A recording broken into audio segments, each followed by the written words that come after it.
strategic importance of the media in nation building and in deepening democratic governance. Indeed, this gathering reflects our collective resolve to ensure that the media remains the cornerstone of Nigeria's democracy. As we gather here, under the banner of the Nigerian Guild of Editors, it is fitting that we pay tribute to those whose foresight bettered this noble initiative. Permit me to make special mention of Malam Baba Dantiye, MON, MNI, FNGE. He was the president of the Guild in 2004 when this idea of holding an annual editors conference was bettered. Malam, thank you very much. What began as a modest idea in 2004 has now grown into a national institution, a vital forum where editors from across the country converge to exchange ideas, examine issues of governance, and contribute to shaping the direction of our great nation. I wish to acknowledge with deep gratitude all past presidents of our guild who have sustained this tradition of annual reflection and engagement. The theme of this year's conference, Democratic Governance and National Cohesion, the role of editors, could not have been more timely. Our democracy, though resilient, continues to be tested by insecurity, economic hardship, misinformation, and declining public trust in institutions and government officials' intolerance sometimes to press freedom. In such times, the role of editors becomes even more critical. As custodians of information and interpreters of events, editors shape public opinion and set the tone of national conversation. Our decisions, what we publish, how we frame stories, and the voices we amplify have far-reaching implications for democracy and unity. Democratic governance flourishes only when citizens are well-informed and when the media acts as a credible, independent watchdog. Editors must therefore defend the sanctity of truth, insist on transparency, and hold power to account, not as adversaries of government, but as constructive partners in the pursuit of national progress.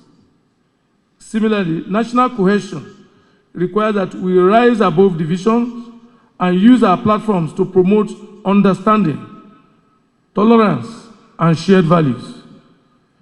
The pen must never become an instrument of division or hate, but a tool for healing and bridge building. Our editorial judgment must always reflect balance, fairness, and patriotism. The media is recognized constitutionally as the fourth estate of the realm. Under Chapter 2, Chapter 2, Section 22 of the Constitution, empowers the media to uphold the fundamental objectives of state principles and hold government accountable to the people.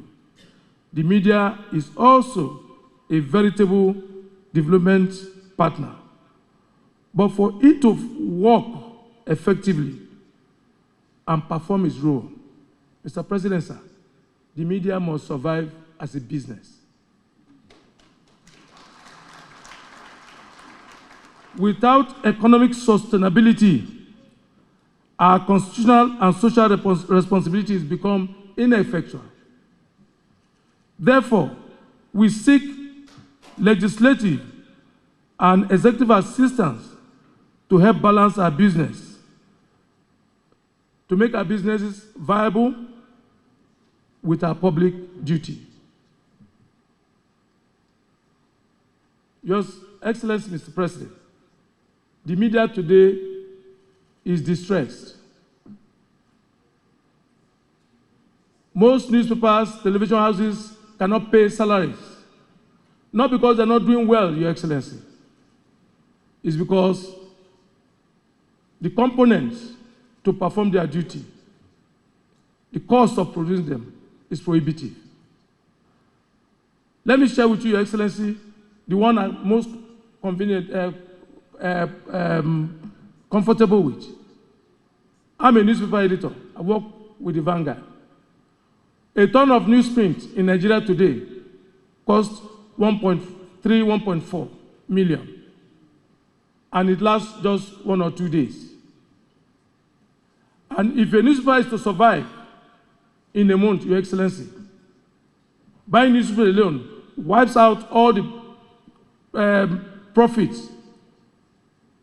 We're not even talking about other components, which are all dollarized and imported. We're talking about ink, we're talking about plates. I will go to the broadcast sector later. At the end of the day, Your Excellency, your government has been working so hard to provide jobs for the people. If the media cannot keep jobs by paying people their salary, they cannot help our democracy. So that's why we're happy you are here, Your Excellency, to help us intervene to save the media industry. And we have a couple of ideas which we want to put before Your Excellency today. I will share them with you, sir.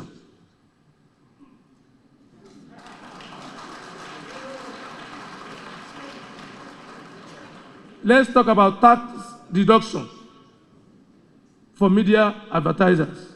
No, let's start with corporate tax relief. That's for between 5 to 10 years, which will enable media houses to stabilize, meet operating costs, and sustain their watchdog role. Number 2, sir, VAT exemption. In recognition of its social responsibility role, the media should be exempted from VAT on essential tools and equipment, a practice already in place